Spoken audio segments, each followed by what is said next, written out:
வணக்கம் நண்பர்களே. நான் இப்போ சொல்ல போகிற விஷயத்தை எல்லாருமே ரொம்ப சாதாரணமாக தான் நம்ம வாசகர்கள் கேள்வியெல்லாம் எழுப்பியிருந்தீங்க. 2011ஆம் வருடம் நடந்த சட்டசபை தேர்தலில் குளத்தூர் தொகுதியில் ஸ்டாலின் ஸ்டாலின் ஜெயிச்சது செல்லாது அப்படின்னு அறிவிக்க சொல்லி சைதை துரைசாமி, அந்த அதிமுக சார்பாக அந்த தொகுதியில் போட்டியிட்ட சைதை துரைசாமி வழக்கு தொடுத்திருந்தார். உயர்நீதிமன்றம் தள்ளுபடி செய்தது. உச்சநீதிமன்றத்தில் அது இன்றளவும் விசாரணையில் உள்ளது. இறுதி விசாரணை என்று நேற்றும் இன்றும் நடந்தது. அதை இழுத்தெடுப்பு வேலையில் இன்னும் கொஞ்சம் டைம் கேட்டு பிப்ரவரி 16ஆம் தேதி அதுக்கு டேட் ஃபிக்ஸ் பண்ணிட்டாங்க. அன்னையோடு அது முடிஞ்சது.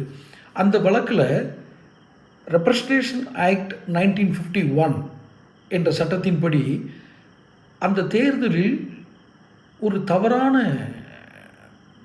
லஞ்சம் கொடுத்து ஓட்டை வாங்கிறது, அந்த மாதிரி தவறான வழிகளில் அவர் வெற்றி பெற்றிருப்பது உறுதியானால் அவர் 6 வருடங்கள் வரை தேர்தலில் நிற்பதற்கு தடை விதிக்கப்படும். குறைந்தபட்சம் 1 வருஷம் போட்டாலும் 2026 தேர்தலில் ஸ்டாலின் நிற்கிறது கஷ்டம், போட்டியிட முடியாது. ஒரு எலெக்ஷனுக்கு தகுதி இல்லாமல் ஆயிடுவார். தேர்தலுக்கு போட்டியிட தகுதி இல்லாத ஒருத்தரை வச்சுக்கிட்டு இது கூட்டணி வேறு பேசுகிறாங்க. அதை கண்டுபிடிச்சு தான் காங்கிரஸ் அந்த கழுத்து நெரிக்கிறாங்க. ஆனால் இதில் பெரிய சோகம் என்ன அப்படின்னா, எந்த ஊடகங்களும் இதை பற்றி பேசுவதில்லை. இவருடைய வழக்கில் என்ன நடக்கும்? ஆக்சுவலாக இது 21 நேற்று, இன்னைக்கு இந்த பதிவு பண்ணுற ஜனவரி 22, ஜனவரி 21 இதுக்கு ஒரு தீர்ப்பு வந்திருக்கணும். இறுதி விசாரணைன்னு தான் போட்டாங்க.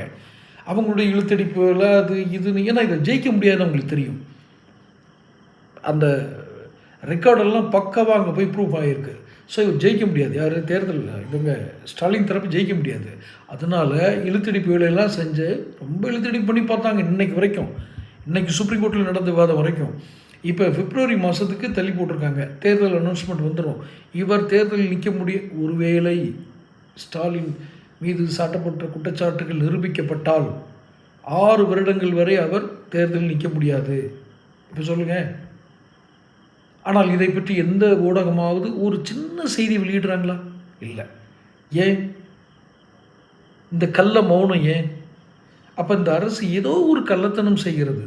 இதை பற்றி எதுவுமே வெளியிட்றாதீங்க அப்படின்னு.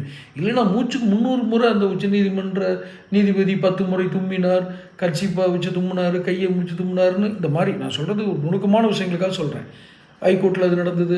ஆனால் என்றைக்காவது ஸ்டாலின் இந்த மாதிரி ஒரு தீர்ப்பு வந்துச்சுன்னா 6 வருஷம் அவர் தேர்தலில் நிற்க முடியாதுங்கிற விஷயத்தை சொல்லியிருக்காங்களா?